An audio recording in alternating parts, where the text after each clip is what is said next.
é pecado? No hebraico bíblico temos 3 palavras para pecado. A primeira é atar, que significa errar o caminho, errar o alvo, como um arqueiro que erra o alvo, é errar a rota traçada por Deus para nós. Em Filipenses 3, versículos 13 e 14, Paulo diz: Irmãos, quanto a mim, não julgo havê-lo alcançado, mas uma coisa faço, esquecendo-me das coisas que para trás ficam e avançando para as que diante de mim estão, prossigo para o alvo, para o prêmio da soberana vocação de Deus em Cristo Jesus. A segunda palavra é avon, que significa vaidade, orgulho, iniquidade. É a pessoa que sabe o que fez, mas é teimosa, mente, é hipócrita. João 8,32, Jesus disse: E conhecereis a verdade vos libertará. A terceira palavra hebraica para pecado é pechá, que é rebelião. É quem quebra as regras, quem não se importa mais com a moral. Transgressão. Aqui se prega a anomia, ou seja, a ausência de lei, de regras. Jesus é o remédio, a resposta para estas 3 situações que o pecado representa. Em João 14,16, Jesus disse: Eu sou o caminho e a verdade e a vida. Ninguém vem ao Pai senão por mim. Para quem está errando o alvo, o caminho, a rota, ou seja, atar, ele é o caminho. Para quem está orgulhoso, teimoso pelo engano do pecado, ou seja, avon, ele é a verdade. Para quem está em rebelião, perdeu a moral, perdeu a sua essência, ou seja, pechá, ele é a vida. Na lição deste trimestre estaremos estudando sobre a linguagem bíblica para os dias atuais, de combate às narrativas e patrulhamento ideológico. Por isso, nenhuma carne será justificada diante dele pelas obras da lei, porque pela lei vem o conhecimento do pecado. Romanos 3:20.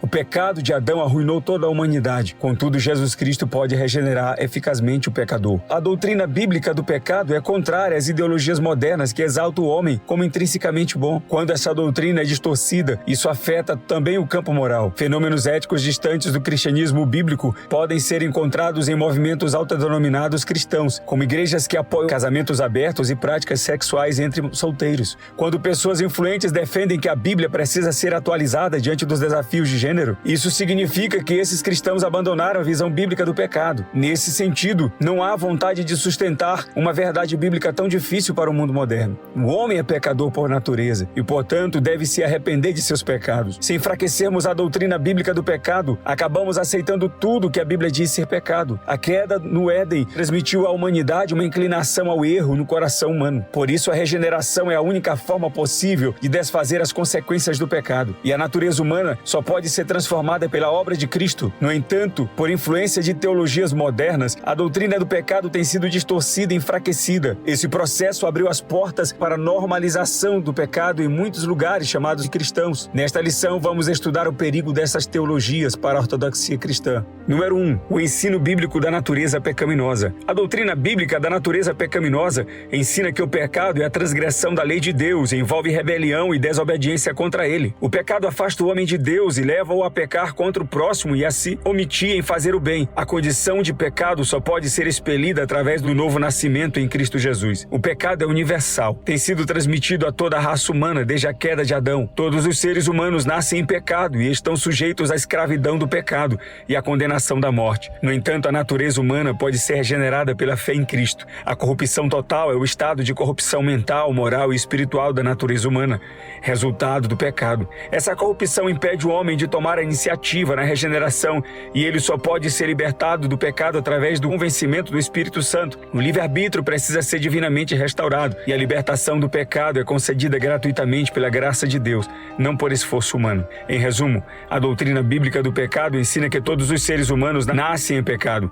estão sujeitos à condenação e à escravidão do pecado e só podem ser libertados e regenerados através da fé em Cristo e da obra do Espírito Santo. A restauração do livre-arbítrio e a salvação são concedidas pela graça divina, não por mérito humano. O pecado é a transgressão da lei de Deus. Por ele, o ser humano foi totalmente corrompido. O pecado é contra Deus, afeta a totalidade da criação, inclusive a humanidade. Até mesmo o menor dos pecados pode provocar juízo eterno. E o remédio para o pecado é nada menos que a morte de Cristo na cruz. Número 2. As teologias modernas. As teologias modernas são abordagens que divergem da doutrina bíblica do pecado. São 3 as principais teologias abordadas neste texto. A teologia teologia do pecado social, a teologia da libertação e o liberalismo teológico. A teologia do pecado social argumenta que o pecado é constituído através de estruturas opressoras como a pobreza, a injustiça e a desigualdade. Nesta visão, a redenção do pecado não se limita ao aspecto espiritual, mas requer a abordagem das questões sociais. Isso enfraquece a responsabilidade moral do indivíduo e desvia o foco da causa para os sintomas, deixando de enfatizar as necessidades de arrependimento pessoal. A teologia da libertação tem afinidade com as ideias socialistas de Karl Marx. Ela busca libertar os oprimidos das estruturas opressoras da sociedade, enfocando a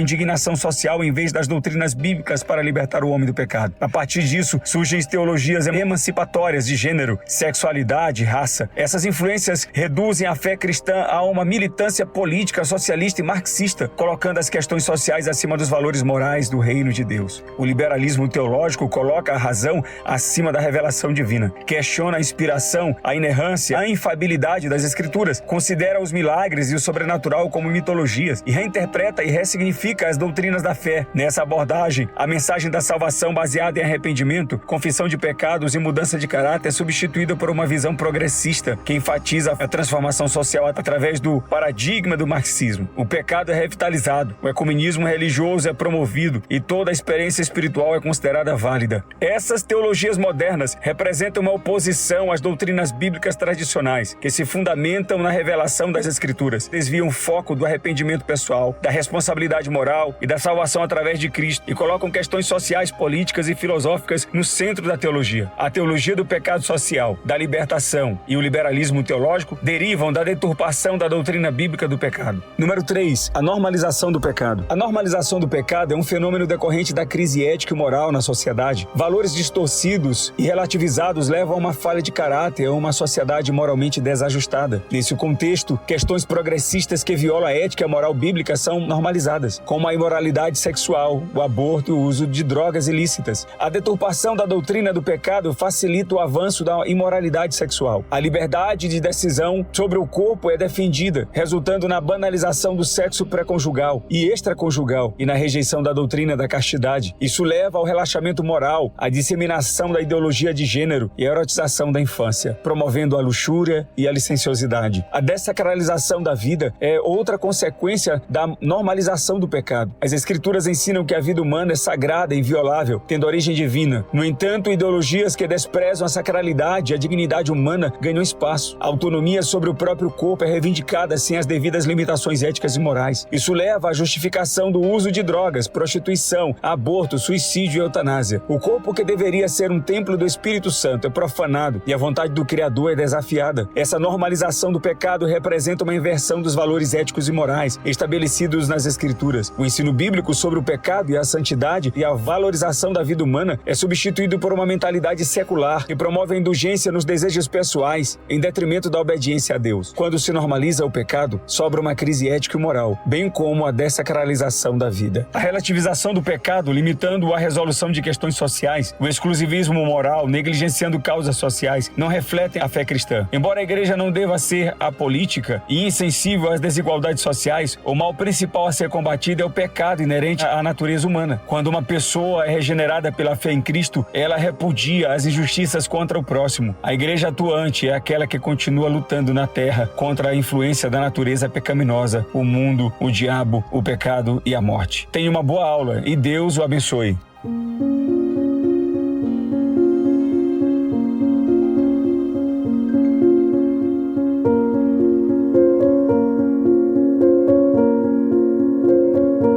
Você pode se abster com esses impulsos dentro de você se tem esse tremendo desejo alimentado pela televisão e pelas revistas e onde quer que você olhe. Não creio que possa, como uma pessoa jovem hoje, nesta geração, sem Cristo no coração. É quase impossível. Você pode sobreviver se nasceu de novo. A Bíblia diz que precisamos nascer de novo. Há um ano atrás surgiu um best-seller de John Nesbitt intitulado Novas Direções Transformando Nossas Vidas. Paulo, em Romanos 12, diz que devemos ser transformados pela renovação da nossa mente. No ano passado fizeram um filme intitulado Os Transformadores. Quem é o verdadeiro transformador? Vou lhe dizer quem é o verdadeiro transformador é Jesus Cristo, que disse que você precisa nascer de novo, se quiser ver o reino de Deus.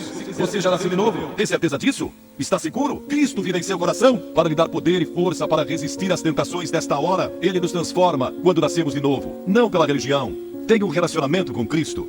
Deixe que Ele controle sua vida constantemente. Mas então você pergunta: como é que eu nasço de novo? Arrependa-se dos seus pecados. Todos somos pecadores. Arrependimento significa mudança em seus pensamentos e seu estilo de vida. Você está disposto a deixar Deus entrar, transformando numa nova pessoa? É algo que só Deus pode fazer. É uma obra sobrenatural. Você não pode fazê-lo. Não pode transformar a si mesmo. Deus tem que fazê-lo. O Espírito Santo tem que fazê-lo. E quando se arrepende e diz a Deus: Senhor, eu quero deixar meus pecados. Quero mudar todo o meu estilo de vida. Isso é se arrepender. Você vem pela fé. Fé significa entrega. Você se entrega a Cristo como seu único Salvador, seu único Senhor. E Ele entra em seu coração pelo Espírito Santo.